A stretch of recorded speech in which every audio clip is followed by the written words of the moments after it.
வணக்கம். Dynamic brain school மூலம் மறுபடியும் உங்களை சந்திப்பதில் பெருமைப்படுகிறேன், சந்தோஷப்படுகிறேன். ஐயா, ஆழ்மனம் ஆழ்மனம்னு சொல்கிறோம். அந்த காலத்தில் ஆழ்மனம் எப்படி வேலை செஞ்சது, இந்த காலத்தில் ஆழ்மனம் எப்படி வேலை செய்ய போகுதுங்கிறத கொஞ்சம் நம்ம இப்போ விவரமாக பார்ப்போம். நான் ஒரு 30 வருடத்துக்கு முன்னால் போகிறேன். நம்ம எப்படி இருந்தோம், நம்ம எப்படி வளர்ந்தோம், நம்ம தாய் தகப்பன் எப்படி நம்மளை உருவாக்குனாங்க, என்ன சூழ்நிலையில் நம்ம வளர்ந்தோங்கிறத இப்போப்பா. ஒரு 30 வருடத்துக்கு முன்னாடி ஒரு குழந்தை பிறந்ததுன்னு வச்சுக்கிடுவோமே. அந்த தாய் ஒரு 3 மாதமோ 6 மாதமோ அவங்க அப்பா அம்மா வீட்டில் இருப்பாங்க. அதுக்கப்புறம் பூந்த வீட்டுக்கு வந்துடுவாங்க. பூந்த வீட்டில் தாத்தா பாட்டி, பாட்டிக்கு பாட்டி, கொள்ளு பாட்டி, இந்த மாதிரியெல்லாம் இருப்பாங்க. அந்த குழந்தைகளை பொம்பளை பிள்ளையோ ஒரு ஆம்பளை பிள்ளையோ, பொம்பளை பிள்ளையாக இருந்தால் அந்த குழந்தைக்கு ஒவ்வொரு வாரத்துக்கு 2 தடவை கண்ணில் எண்ணெய் ஊற்றுவாங்க. தொப்புளை ஊற்றி அந்த குழந்தைகளை நல்ல முறையில் குளிப்பாட்டுவாங்க. பொம்பளை பிள்ளையாக இருந்தால் மஞ்சள் தடவுவாங்க. மஞ்சள் தடவி நல்ல கொஞ்ச நேரம் ஊற வச்சு குளிப்பாட்டி தலையிலேருந்து தண்ணி விடுவாங்க. கொஞ்ச நேரத்தில் துடைச்சிடுவாங்க. துடைச்சி புகை போட்டு உடம்பெல்லாம் அந்த தலையில் கொஞ்சம் உலர்த்தி இப்படியெல்லாம் வளர்த்தாங்க. அதே மாதிரி ஆம்பளை பையலாக இருந்தாலும் கண்ணில் எண்ணெய் ஊற்றுவாங்க, தொப்புளில் எண்ணெய் ஊற்றுவாங்க. ஒரு ஆரோக்கியமான சூழ்நிலைக்கு வளர்ந்தாங்க. சேக்கா பவுடரில் வச்சு தேய்ப்பாங்க. இல்லைன்னா லைபாய் சோப்புன்னு ஒரு சோப்பு இருந்தது. அந்த சோப்பை போட்டு குளிப்பாட்டி நல்ல ஒரு ஆரோக்கியமான குழந்தைகளை, சின்ன குழந்தைங்களுக்கு அந்த காலத்தில் கிரேப் வாட்டர்னு இருக்கும். அதை காலையில் ஒரு அரசங்கு, நைட்டு ஒரு அரசங்கு, இந்த மாதிரி கொடுத்து வளர்ந்துட்டு இருந்தாங்க. இப்படியே அந்த குழந்தைகள் 1 வயசு 2 வயசு 3 வயசு இப்படி 4 வயசு ஆக ஆக அந்த தாத்தா பாட்டி அந்த குழந்தைகளுக்கு வீட்டிலேயும் ஆனா ஆவண்ணா ஈனா ஐயன்னா இந்த மாதிரி தமிழ் எழுத்துக்களை சொல்லிக் கொடுக்க ஆரம்பிப்பாங்க. 1 2 3 4 5 சொல்லி கொடுத்துக்கிட்டு இருந்தாங்க. அந்த ஸ்கூல்கள் வாத்தியர்கள் என்ன நல்லா சொல்லிக் கொடுப்பாங்களோ அதெல்லாம் சொல்லி கொடுத்துக்கிட்டு இருந்தாங்க. காலையில் இதெல்லாம் முடிஞ்சு காலையில் குழந்தைகள் எழுந்திரிச்ச உடனே குளிப்பாட்டுவாங்க. குளிப்பாட்டிட்டு அந்த ஆடையெல்லாம் போட்டு ஒவ்வொரு வீட்லேயும் பூஜை ரூம் இருக்கும். பூஜை ரூமில் போய் சாமியை கும்பிட வைப்பாங்க. பூஜை ரூம் இல்லைன்னா சூரியனை பார்த்து சூரிய நமஸ்காரம் பண்ண சொல்லி, என்ன தெய்வ பலத்தை உண்டாக்கி எந்த சமுதாயமாக இருந்தாலும் சரி, இந்துக்களாக இருந்தால் சூரியனை கும்பிட சொல்லுவாங்க, கிறிஸ்டினாக இருந்தால் இயேசு ஐயா படத்தை வச்சு அவங்கள கும்பிட சொல்லுவாங்க, முஸ்லீம்களாக இருந்தால் அல்லாஹ் படத்தை வச்சு கும்பிட சொல்லுவாங்க. எந்த மதமோ அந்த மதத்தில் வீட்டுகளில் படங்கள் இருக்கும். படங்கள் இல்லாத ஒரு சில தொழுகை முறை இருக்குது, அதுலேயும் கும்பிடுவாங்க. இப்போ அந்த தாத்தா பாட்டி இந்த பிள்ளைகளை முறையோடு வளர்த்து நல்லா செய்வாங்க. ஒரு வெள்ளிக்கிழமை கோயிலுக்கு கூப்பிட்டு போடுவாங்க, ஒரு ஞாயிற்றுக்கிழமை கோயிலுக்கு கூப்பிட்டு போவாங்க. சொந்த பந்த வீடுகள் எல்லாம் போய் அறிமுகப்படுத்துவாங்க. குழந்தைகள் எப்போ பார்த்தாலும் சுறுசுறுப்பாகவும் ஆனந்தமாகவும் ஆரோக்கியமாக இருந்தாங்க. அப்புறம் பள்ளிக்கூடத்தில் போய் சேரக்க ஆரம்பித்தாங்க. 1ஆவது வகுப்பில் சேர்த்துட்டு அப்புறம் குழந்தைகள் ஸ்கூலுக்கு போகும். சாயந்தரம் வரும். வந்த உடனே தாத்தா பாட்டி அந்த புத்தகத்தெல்லாம் வாங்கி வச்சுட்டு ஏதாச்சும் இந்த சிறுதிண்டி கொடுத்து சாப்பிட சொல்லுவாங்க. சாப்பிட்டுட்டு கொஞ்ச நேரம் விளையாட விடுவாங்க. வெளியே போய் விளையாண்டுட்டு வா, இல்லைன்னா தானே குடு சடுகுடு இதெல்லாம் ஓடி விளையாடு. அந்த குழந்தைகள் ஒரு அரை மணி நேரம் 1 மணி நேரம் விளையாண்டு அலுப்பான உடனே குளிப்பாட்டுவாங்க. குளிப்பாட்டிட்டு வீட்டு பாடங்கள் என்னென்ன பாடம் இருக்குது வீட்டு பாடம் எழுத சொல்லுவாங்க. படம் போட வேண்டியதை போட சொல்லுவாங்க. அப்புறம் ராத்திரிக்கு தாய் தகப்பன் வேலைக்கு போயிருந்தானே வந்துடுவாங்க. அந்த தாய் தகப்பனை வச்சு கொஞ்ச நேரம் பேசுவாங்க. பாட்டி தாத்தா, பாட்டிக்கு பாட்டி, இந்த தாய் தகப்பன், இந்த குழந்தைகள்லாம் சேர்ந்து ஒரு 1/4 மணி நேரம் 1/2 மணி நேரம் விளையாடுவாங்க. விளையாண்டுட்டு திருப்பி இரவு சாப்பாடு சாப்பிடுவாங்க. சாப்பிட்டுட்டு இப்போ பூஜை ரூமில் போய் சாமியை கும்பிட்டுட்டு படுத்து தூங்கிடுவாங்க. இந்த மாதிரி பழக்கங்கள் தான் அந்த காலத்தில் இருந்தது. அந்த பாசிட்டிவ் எனர்ஜி அவங்க கூட ஏறிக்கிட்டே இருந்தது. அவங்க நல்ல நம்பிக்கையோடு இருந்தாங்க, ஒழுக்கத்தோடு இருந்தாங்க, பாசிட்டிவ் எனர்ஜியோடு இருந்தாங்க. குழந்தைகள் இருக்க இருக்க இருக்க இருக்க ஆரோக்கியம், ஆனந்தம், சந்தோஷம் இப்படியே வளர்ந்து நல்ல பழக்க வழக்கங்கள் இருந்தது. நல்ல மார்க் எடுத்தாங்க. எங்கே போனாலும் சொந்த பந்தம் எல்லாரோடைய பேச, கலகலப்பாக இருக்க, சிரிப்பு, சந்தோஷம், இந்த மாதிரி சூழ்நிலையிலேயே உருவாக்கப்பட்டாங்க. அந்த காலத்தில் சண்டைன்னா என்னென்னு தெரியாது, கோபம்னா என்னன்னு தெரியாது. இந்த மாதிரி சந்தோஷமான சூழ்நிலையில் வளர்ந்து அந்த குழந்தைகள் சந்தோஷமாக இருந்தாங்க, ஆரோக்கியமாக இருந்தாங்க, ஆனந்தமாக இருந்தாங்க.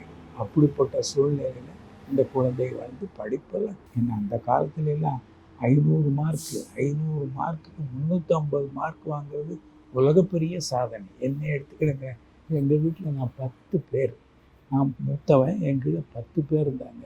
எங்கள் அப்பா காலையில் 4 மணிக்கு எழுப்பி விட்டுருவார். 4 மணிக்கு எழுப்பி எங்கள் வீட்டில் 4 காளை மாடு இருக்கும், அதுக்கு 2 பசுமாடு, ஒரு 4 எருமை மாடு இருக்கும். இவ்வளவு 10 மாடுனுடைய சாணியை எடுத்து தலையில் வச்சு 1 கிலோமீட்டருக்கு அந்த பக்கம் குப்பை கிடக்கும், அங்கே போய் போடுவோம். இது கிட்டத்தட்ட 1 மணி நேரம் ஆகும் இந்த வேலை முடியும். அதுக்கடுத்தது எல்லாத்துக்கும் பருத்தி கொட்டாய் அரைக்கணும். பருத்தி கொட்டையை ஊற போட்டிருப்பாங்க, அதை அரைச்சி அந்த மாடுகளுக்கெல்லாம் குளிப்பாட்டிட்டு இது 6-6:15 ஆகும். அதுக்கப்புறம் தான் நான் வந்து குளிக்க போகிறேன். குளிச்சுட்டு திருப்பி ஏதோ வீட்டில் உள்ள சாப்பாடு கொடுப்பாங்க, சாப்பிட்டுட்டு அங்கேருந்து எத்தனை கிலோமீட்டர், 5 மைல் 8 கிலோமீட்டர் நடக்கணும். என்ன, வீட்டை விட்டு 7:30 சாப்பிட்டு 7:30 கிளம்புவேன். 9 மணி ஆகும். 9:15 பள்ளிக்கூடம் ஆரம்பிப்பேன். பிறகு அங்கே சாயந்தரம் 4:15 மணிக்கு பள்ளிக்கூடம் விடுவாங்க. திருப்பி வந்து 6 மணிக்கு நாங்கள் வருவோம். வந்து கொஞ்சம் நேரம் விளையாடுவோம். அங்கே இங்கெல்லாம் விளையாண்டுட்டு திருப்பி குளிச்சுட்டு திருப்பி அப்பா அம்மா தாத்தா பாட்டி கொழுப்பாட்டி சொந்த பந்தம் வந்து அவங்க கூட எல்லாம் பேசிட்டு கலகலப்பாக இருந்து திருப்பி போய் படிப்போம். படிச்சுட்டு அப்புறம் சாப்பாடு சாப்பிட்டுட்டு தாத்தா நான் தூங்க போகிறேன், பாட்டி தூங்க போகிறேன், அம்மா நான் தூங்க போகிறேன், எல்லாருக்கும் ஆசீர்வாதம் வாங்கிட்டு போய் தூங்குவோம். நல்ல பழக்க வழக்கங்கள் ஒழுக்கங்கள் இப்படியெல்லாம் இருந்தது. நான் SSLC +2 படிக்கிற வரைக்கும் இப்படித்தான், இந்த மாதிரி தான் வளர்ந்தேன் வீட்டில். அதனால் கடமை, அந்த கட்டுப்பாடு, கண்ணியம், ஒழுக்கம் இதையெல்லாம் அந்த காலத்தில் அந்த 5 மைல் நடந்து போகும்போதும் எங்களுக்கு தான் தெரியும். நாங்கள் பட்ட கஷ்டங்கள்லாம் அப்படியெல்லாம் இருந்து வளர்ந்து ஒழுக்கமாகவும் கண்ணியமாகவும் ஆனந்தமாகவும் தப்புன்னா என்னன்னு தெரியாமல் கோபம்னா என்னன்னு தெரியாமல் இப்படி நல்லொழுக்கத்தோடு நாங்கள் வளர்ந்தோம். அதனால தான் நாங்கள் எங்கே போனாலும் நல்ல நிலைமை நாம் இருந்துக்கிட்டு இருக்கோம். எங்கள் தாத்தா பாட்டி, வாடா உன் தாய் மாமா வீட்டுக்கு போவோம், அங்கே உனக்கு முறை பொண்ணு இருக்குது, வாடா போய் பார்ப்போம், அவங்கள பார்க்குவாங்கன்னு ஒரு 15 நாளைக்கு ஒரு தடவையோ ஒரு மாதத்துக்கு ஒரு தடவையோ அங்கே போவோம்.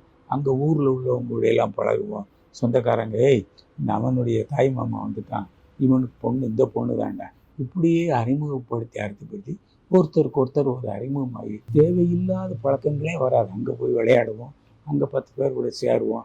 அந்த ஒரு சில வீடுகளுக்கு, ஆயா நம்ம சொந்தம், நமக்கு சித்தப்பா பையன் வந்திருக்கான், பெரியப்பா பையன் வந்திருக்கான், மாம்பம் பையன் வந்திருக்கான், அவர் பையனா, அப்பா அவர் என்ன கருப்பாக இருப்பார், இவன் என்ன சிவப்பாக இருப்பான், அவங்க அம்மா என்ன குண்டாக இருக்கும், இந்த பிள்ளை என்ன ஒல்லியாக இருக்குது, அந்த ராமலட்சுமி பையனா, அந்த கிருஷ்ணசாமி பையனா, இப்படி ஒவ்வொருத்தருக்கும் அறிமுகம், தேடல்கள், அந்த பண்பு பாசமெல்லாம் ஒன்றி போயிருந்தது.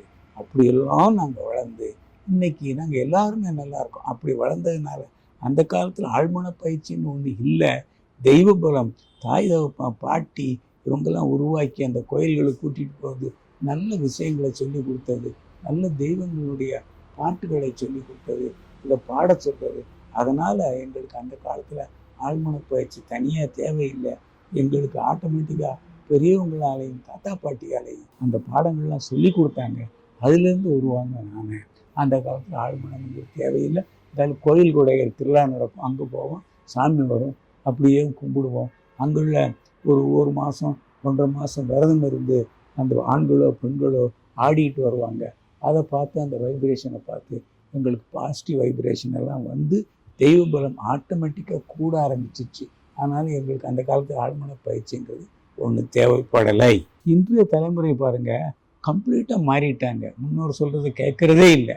கல்யாணமான உடனே அப்படியே தனி கொடுத்தன போகணும்னு போயிடுறாங்க. அப்புறம் அங்கே அப்பா அம்மா 6 மாதம் குழந்தை பிறக்கும். குழந்தை பிறந்த உடனே ஒரு 15 நாளோ 20 நாளோ ஒரு மாதமாக வீட்டில் வச்சுருந்துட்டு அப்படியே பேபி கேரில் கொண்டு போய் விட்டுடுறாங்க. அப்படியே குழந்தை வருது. தாய் தகப்பன் ஒவ்வொருத்தர் வேலைக்கு போகிறாங்க. திருப்பி 6 மணிக்கோ 7 மணிக்கோ கூப்பிட்டு வருவாங்க. கூட்டிகிட்டு வந்து திருப்பி அது ஒரு ரூமில் போட்டு படுக்க வச்சிடுறாங்க. இவங்க சமைக்கிறது செய்கிறது, உடனே அந்த டிவி பார்க்குறது, ஃபோன் பார்க்குறது, இந்த சீரியல் பார்க்குறது, இதுலேயே அவங்க சூழ்நிலைகள் போய் இந்த குழந்தைகள் அதை பார்த்து அதுவும் பார்க்க ஆரம்பிச்சிச்சு.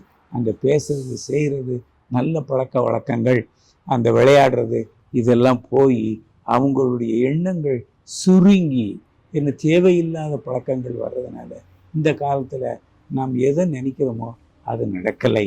தயவு செய்து இந்த பதிவு பார்த்த அனைவரும் வீட்டில் தாத்தா பாட்டி வேணும், தெய்வ பழக்கங்கள் வேணும். தெய்வ பலம் இருந்தால் தான் வாழ்க்கையில் சாதிக்க முடியும்.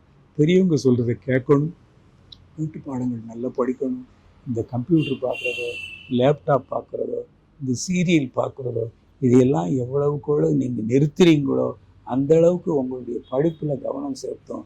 உங்களுடைய எதிர்கால வேலையில் உங்களுடைய கவனங்கள் முழுமையாக ஈடுபடுத்தப்படும். உங்கள் எதிர்கால வாழ்க்கை நல்லா இருக்கும். நாங்கள்லாம் பாருங்கள் 8 கிலோமீட்டர் நடத்தோம். இன்றைக்கி வீட்டுக்கே பஸ் வந்தது. அங்கேருந்து போகிறீங்க, புஸ்தக கட்டா தலையாணி மாதிரி சொல்லிட்டு போகிறீங்க. அந்த காலத்தில் மொத்தமே 5 புஸ்தகங்கள் தான் இருக்கும், 5 நோட்டு தான் இருக்கும். கொண்டு போய் இந்த காலத்து படிப்பை விட நல்லா படித்தோம் அந்த காலத்தில். ஆனால் இந்த காலத்தில் எதுக்கெடுத்தாலும் அந்த ஹோம் ஒர்க்கு, அந்த ஒர்க்கு, இந்த ஒர்க்கு, ப்ராக்டிக்கல் ஒர்க்கு, ப்ராஜெக்டு அதுன்னு கொடுத்து பிள்ளைகளை ஓவர்லோடு பண்ணி மனநிலை பாதிக்கப்பட்டு பிள்ளைகள் என்னென்ன செய்வது தெரியாத முடிக்கிறாங்க. அதனால் பிள்ளைகள் நீங்கள் யாருங்கிறத உணர்ந்துட்டீங்கன்னா தாய் தகப்பன் பேச்சை கேட்கணும், தாத்தா பாட்டி பேச்சை கேட்கணும். உங்களுடைய படிப்பு நல்லாயிருக்கும், உங்கள் எதிர்காலம் நல்லாயிருக்கும். பெரியவங்களை தயவு செய்து பெரியவங்க சொல்கிறதை கேளுங்க. இதை விட வேறொரு பதிவுடன் மறுபடியும் உங்களை சந்திக்கிறேன். நன்றி, வணக்கம். இந்த வீடியோவை இவ்வளோ நான் ஸ்கிப் பண்ணாமல் பார்த்ததுக்கு நன்றி. இந்த வீடியோ உங்களுக்கு பிடிச்சிருந்தா லைக் பண்ணுங்க, ஷேர் பண்ணுங்க, மறக்காம சப்ஸ்கிரைப் பண்ணுங்க. அதுக்கடுத்து பெல் பட்டனை ப்ரெஸ் பண்ணுங்க.